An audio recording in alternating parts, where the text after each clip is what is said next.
السلام علیکم ورحمۃ اللہ وبرکاتہ۔ نبی کریم صلی اللہ علیہ وسلم نے پوچھا کہ کیا یہ خبر صحیح ہے کہ تم رات بھر عبادت کرتے ہو اور پھر دن میں روزے رکھتے ہو؟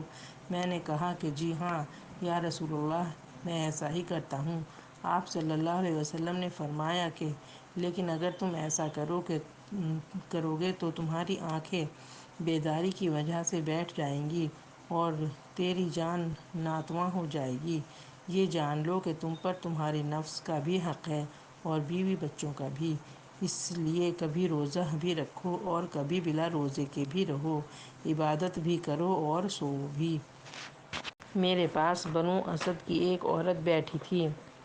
نبی کریم صلی اللہ علیہ وسلم تشریف لائے تو ان کے متعلق پوچھا کہ یہ کون ہیں؟ میں نے کہا کہ یہ فلاں خاتون ہیں جو رات بھر نہیں سوتی۔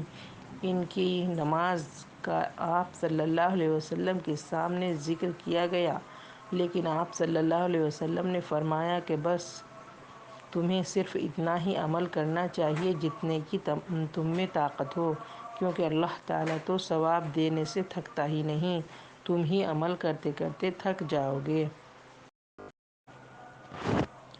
اے اللہ تعالیٰ، ہمیں دین کے راستے پہ چلنے کی توفیق عطا فرما اور نماز پڑھنے کی توفیق عطا فرما، آمین یا رب العالمین۔